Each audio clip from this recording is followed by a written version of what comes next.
Aqui no YouTube você tem acesso às aulas, mas sem a sequência correta e sem prática você trava. Se quiser estudar de forma estruturada, com exercícios e acompanhamento, o caminho é outro. Contate nosso suporte e tenha acesso à metodologia que vai mudar a sua vida. Olá, muito bem-vindo a mais uma aula de onomatopeia e vamos ver quais serão as onomatopeias de hoje. Bora lá!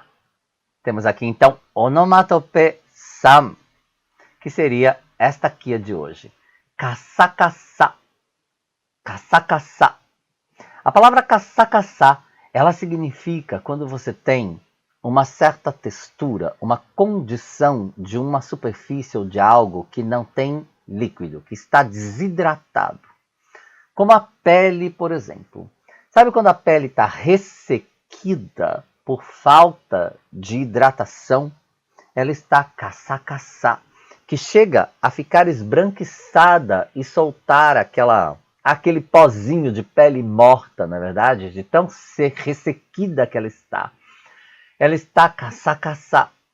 O calcanhar, por exemplo, quando ele resseca de um tanto que chega a rachar, ele fica caça-caça. Esta é a textura, né, para esta onomatopeia caça-caça. E ela se trata, obviamente, de um gitaigo, porque ela é uma condição, ela é um estado de alguma coisa. No caso, a pele é interessante nós falarmos. Hada ga sugoku kasa-kasa shiteru. Minha pele está super kasa-kasa, está muito ressequida. Né? Nihon no fuyu wa 湿度が少ないので、カサカサします。肌がカサカサする。湿度é a umidade do ar. Então, Nihon no fuyu, o inverno do Japão, 湿度がすごく低いですね。Ele é muito baixa a umidade do ar. Então, 肌がカサカサする. Ela fica ressequida, fica desidratada. Esta é a textura que você teria, o estado que você teria para utilizar a palavra caça-caça. Ok? Muito bem. Olha só. Provavelmente, se você tem a pele, o couro cabeludo, né? Tá super seco, que dá caspa, então você também está com o couro cabeludo caça-caça. Ele tá soltando aquela pelezinha da caspa porque tá caça-caça, tá ressequido, né? Tá sem umidade. Pronto. Acho que agora ficou mais completo, né? Eu deixei você vislumbrando aí esta imagem e provavelmente você deve estar se perguntando o que será isso se você não conhece. Essa é uma imagem de kabuki. Nós temos aqui, tem aí o kanji, tá? Escrito uma parte dele, né? Eu não vou me arriscar a dizer o resto porque tem o kanji ali que está escondido, mas os 3 primeiros kanjis que você tem ali é kabuki. O ka, ele é de música, tá bom? De ongaku. O bu, ele é o kanji de mau, que significa bailar. E este ki, ele vem de engi, da palavra engi. Engi significa atuar, atuação, né? Engi osuru, atuar. Engi é a atuação. Então você tem aí música, dança e atuação. Ok? Permitam-me aproveitar a oportunidade, eu disse para vocês que eu iria utilizar as imagens para falar um pouquinho sobre a parte cultural do Japão. Uma vez que é a primeira vez que vocês estão vendo uma imagem de kabuki aqui, eu quero falar sobre isso, tá legal? Nós veremos em outras imagens também, outras imagens de kabuki. O kabuki é um teatro japonês que existe desde sempre, tá? Desde a era Edo. E ele é feito tradicionalmente somente por homens. É importante lembrarmos, eu citar isso para você, porque nenhuma mulher atua dentro do teatro kabuki. E o teatro kabuki, ele existe desde sempre. Você não se torna um kabuki. Você nasce um kabuki. Não é incrível isso? É como se fosse a família imperial. Você precisa nascer com sangue de kabuki para ser um kabuki. Você não decide ser um ator de kabuki, por exemplo. Não é possível isso. Então, é uma é uma questão que ele vem trazendo uma linhagem, né? Como eu disse para você, igual a família imperial. Ou você é descendente de Kabuki ou você não é descendente de Kabuki.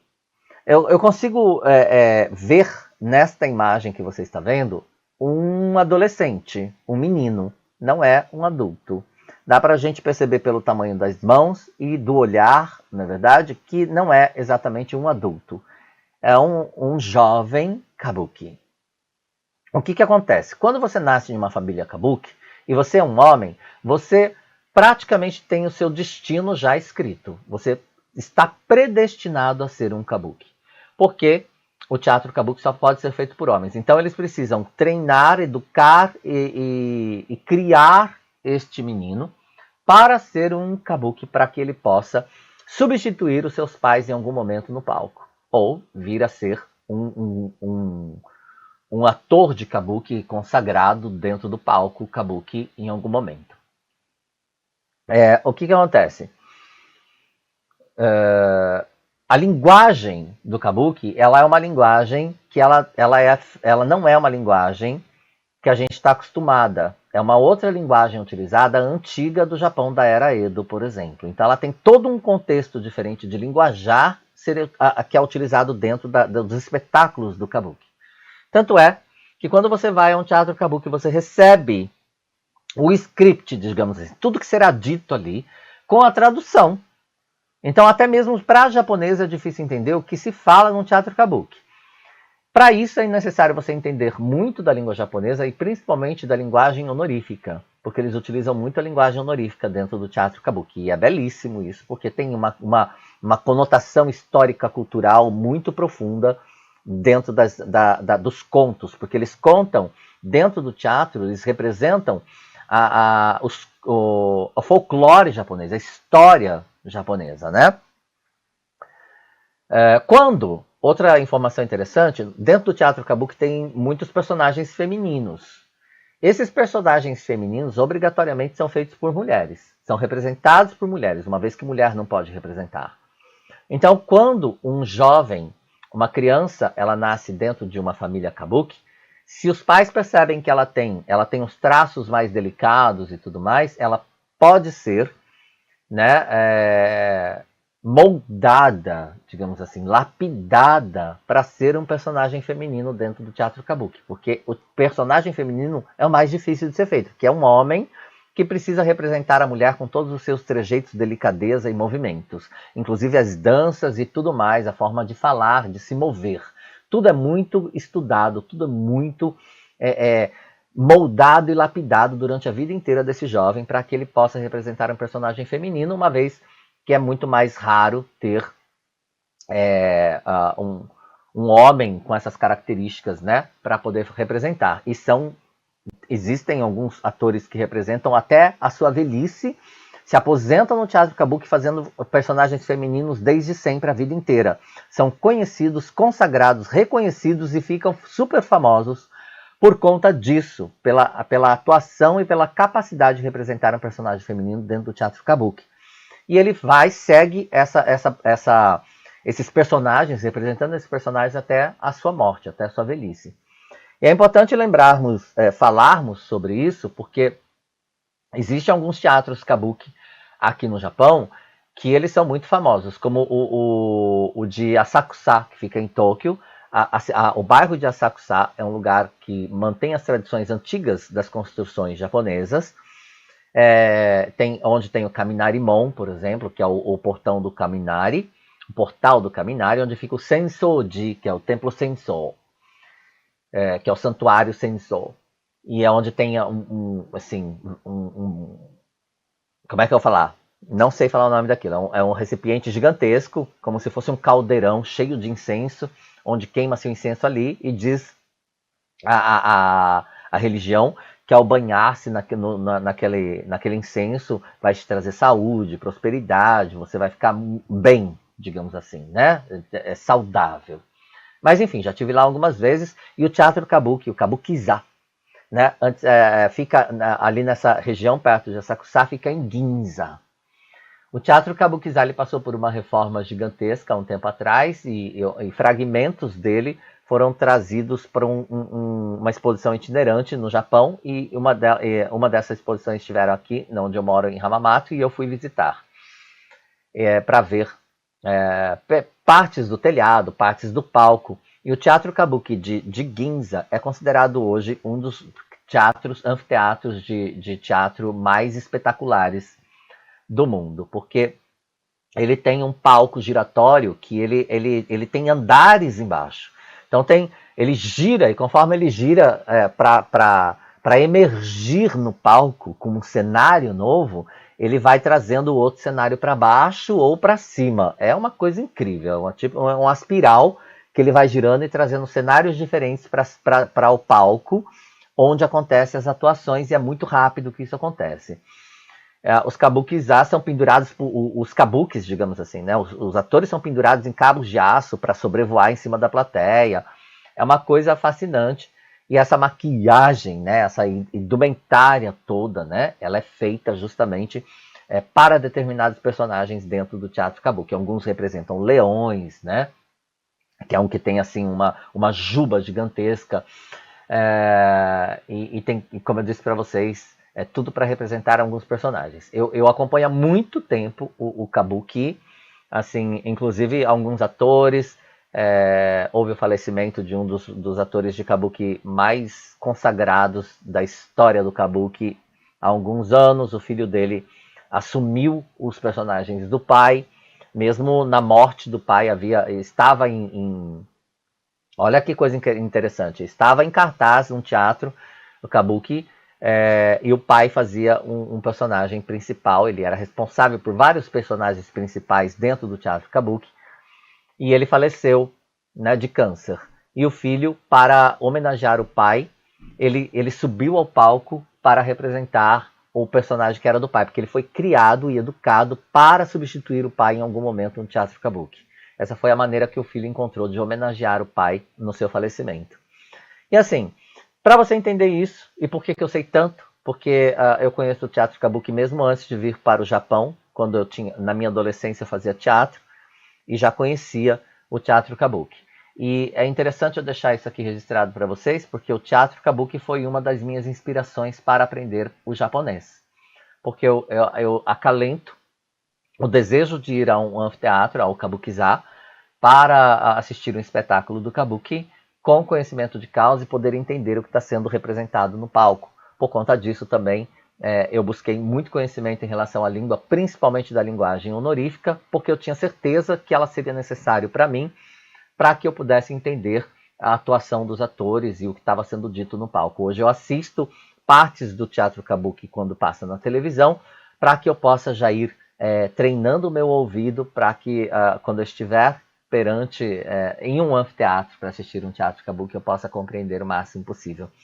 Então, para você entender que às vezes a gente tem um kikake, que a gente chama, né? Um motivo pelo qual, algo que nos dá nos desencadeia, né, um desejo específico por alguma coisa. E o teatro kabuki é uma coisa que me fascina muito, por isso eu sei tanta coisa, estou passando para vocês coisas que eu estudo há muito tempo. Mas espero que você tenha gostado da história do kabuki, porque ela é realmente algo muito cultural e é fascinante. Eu tive no teatro kabuki também na cidade de Osaka. Também tem um teatro kabuki fabuloso, que a entrada dele parece uma estrutura medieval de um arco do triunfo. É bem diferente, não tem nada a ver com algo japonês. Em Asakusa é bem estilo japonês, inclusive o hall é uma coisa fabulosa, com torii gigantescos, que são essas toras iguais dos portais de entrada de um templo, né? Tem muito folha de ouro utilizada ali também, mas enfim, só para você entender que é diferente dependendo do lugar. Então, não necessariamente ele terá essa cara japonesa, como é o kabukizá de Asakusa, em Tóquio. Em Osaka, ele já tem essa cara mais medieval, como se parece realmente um arco do triunfo. E o que me deixou bastante impactado quando eu conheci. Mas, enfim, Está aqui a história do Kabuki para você. A partir de hoje você saberá do que se trata esse teatro quando você ver uma imagem como essa. E nós veremos em outro momento. Quando chegar um outro momento, uma outra imagem do Kabuki, eu só vou falar para vocês. Olha, este aqui é uma imagem de Kabuki. Agora você já sabe do que se trata, tá legal? Muito bem! Muita informação nesta aula, mas eu não poderia deixar de falar para vocês de uma das minhas paixões, que é o teatro Kabuki. Ok? Muito bem, vamos para o próximo então. Nossa próxima onomatopeia. Eu sempre não sei falar, não sei se eu falo no feminino ou no masculino, vocês já perceberam, né? Ficou perdido no português. Mas vamos lá. O próximo é esse daqui, olha. Sube, sube. A palavra sube, sube, para eu explicar esta onomatopeia, é necessário que você entenda um verbo que é suberu. Suberu significa deslizar ou escorregar, tá? Então, ela dá origem, inclusive, à palavra suberidai. Suberidai é a plataforma para deslizar ou escorregar, ou seja, escorregador de parquinho infantil. Isso é um suberidai, tá? O dai geralmente é uma plataforma, né? E aí você tem essa plataforma que desliza, que escorrega, tá? E o sube-sube é quando você tem uma superfície que tem essa textura que ela desliza, escorregadia, tá? Uma enguia, por exemplo, pode ser sube-sube, porque ela subeiro, ela é toda lisa, toda escorregadia, na verdade, uma enguia, que a gente chama de unagi. Unagi é enguia. Inclusive, essa região onde eu moro, novamente falando sobre a região onde eu moro, na verdade, mas enfim, são referências, né? É famosa pela produção de enguia, pela criação de enguia aqui, por conta, pouca gente sabe disso, né? Por conta das correntes marítimas, marinhas ou marítimas, não sei como dizer, mas enfim, que trazem as enguias por uma corrente, que elas entram na orla e elas vão para o Hamanako. Hamanako é o lago de Hamanako, que ele, na verdade, ele surgiu depois de um tsunami que houve há muito tempo aqui no Japão, e ele abriu uma barreira, né, que existia, na verdade, entre o mar e o lago. Então, o lago de Hamanako, ele é de água doce e salgada, porque ele, obviamente, inicialmente ele era um lago, que vinha das águas da montanha, do rio, e formou-se um lago. Quando houve um tsunami, e esse tsunami arrastou a barreira que dividia o mar e o lago, que era muito próximo, abriu-se um braço e o mar entrou por esse lago. Então, mistura-se a água doce e a água salgada, que é extremamente propícia para a criação de enguias. Olha só que maravilha, né? Então, por conta disso, as enguias aqui dessa região são muito famosas. E tem gente do Japão todo vem aqui para comer o que a gente chama de unagi-don, que é o arroz com a enguia assada, um molho agridoce, um sosso, né, agridoce, e que ela é colocada em cima desse arroz. E também é conhecida pelo unagi pai. Vamos falar disso, já que talvez eu não tenha outra oportunidade? Unagi pai. Pai são biscoitos, ou uma tortinha, que na verdade é o nome que se dá a um biscoito tipo 1000 folhas, bem crocante, que é feito do osso da enguia, da espinha dorsal da enguia. Eles secam aquilo, né, e moem até virar um pó, e através desse pó fazem esse biscoito, que ele é rico em cálcio. E também é um dos omiyage, que seria as lembranças, né, dessa região onde eu moro, por conta realmente dessa produção de enguia e por serem famosas pela sua textura, pela a gordura que tem na carne dessa enguia, ela é muito saudável e tudo mais. E os japoneses gostam muito, inclusive existe um sistema para você vir aqui e enviar pelo sistema de entrega direta, que é o Takyubin, para qualquer outro lugar do Japão. Eles levam na geladeira e você pode mandar os seus presentes, aí o seu omiyage, para onde quer que você queira mandar aqui dessa região, por conta dessa... Tem muito restaurante de enguia aqui, que é o Nagi. E fica aqui mais um conhecimento e vocabulário para você, tá legal? Mas enfim, sube, então é isso. Vamos supor que você esteja com a sua pele extremamente hidratada. Nós falamos de caçá-caçá, não é verdade? Caçá-caçá, quando a sua pele está desidratada e ressequida. Agora, ao contrário, quando ela está super hidratada, está lisinha, ela está sube. Tá? Vamos supor que você seja uma mulher. tá? E você passou agora por uma depilação. Você depilou a sua perna, depilou o teu braço, sei lá, e você está com a pele lisinha, na verdade, sedosa. Você hidratou, está com a pele lisinha, tá? Escorregadia. Ela está sube. É essa a sensação, essa textura de algo que está com essa textura de escorregadia, tá? Bom, espero que você tenha gostado dessas informações. Aí ao fundo nós temos um wadaiko, né? Um dos, existem vários tamanhos de wadaiko. Wadaiko. Taiko é os tambores japoneses, né? Aliás, taiko são tambores. Wadaiko são os tambores japoneses. A palavra wa, ela se refere ao que tem a ver com o Japão, como washoku, por exemplo, é a comida japonesa, é a culinária japonesa. Washitsu é uma sala, um ambiente que ele tem essa conotação oriental, né? Estilo japonês. Então, você tem aí o wadaiko, que seria os tambores japoneses. Temos outras palavras que são ditas com A também, mas agora, só para a gente resumir um pouquinho, você entendeu por que falamos wadaiko e não somente taiko. Taiko pode ser qualquer outro tambor. Wadaiko são os tambores japoneses. E tem vários tamanhos, vários formatos, vários estilos.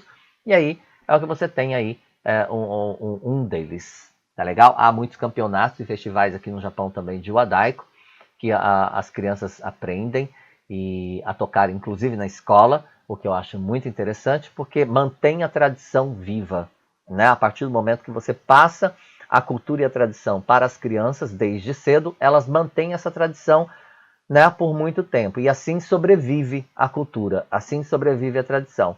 Assim os japoneses fazem, ensinando os seus filhos a cultura e a tradição desde cedo, tanto na escola quanto em casa, para que ele possa continuar, na verdade, levando esta informação para os seus filhos e sucessivamente, e deixar a cultura viva o tempo todo no país. Falei bastante hoje, né? Essa nossa aula de hoje, já perceberam que vai ter muita coisa pela frente, na é verdade? Mas aí está então, tá? O kasa e sube. E com isso a gente termina a nossa aula de onomatopeia de hoje. Deixa eu vir aqui, como sempre, para vocês, na verdade, aqui na tela grande para a gente se despedir. Eu posso imaginar que você deva, né, ter fritado a sua mente se você não conhece nada disso, se é a primeira vez que você está ouvindo tudo isso que eu falei, mas em algum momento isso vai fazer sentido para você. Tá? Em algum momento você vai voltar esse vídeo novamente para falar, olha, o Jim tinha falado sobre o kabuki, deixa eu ver o que era mesmo naquela onomatopeia, naquele momento onde apareceu aquela imagem, e aquilo vai ficar para você na sua memória de alguma forma, né? Kyoku ni nokoru. Kyoku ni nokoru, né? Nokoru é sobrar ou ficar, né? Kyoko é a sua memória. Então, Kyoku ni nokoru vai ficar então aí guardado na sua memória em algum lugar. Em algum lugar você vai se lembrar dessa história toda que eu contei para você, inclusive do Nagi e tudo mais. E isso vai fazer em algum momento sentido. Tá legal? Espero que dessa forma você possa aprender comigo aqui da maneira que eu quero passar para você, que é como eu passo para os meus alunos. E você agora, com certeza, né, mais do que nunca, já é um aluno meu. Então, vamos lá. Vamos embora que a gente está junto nessa estrada. Já, né? Até a próxima aula. Benkyo ganbatte kudasai.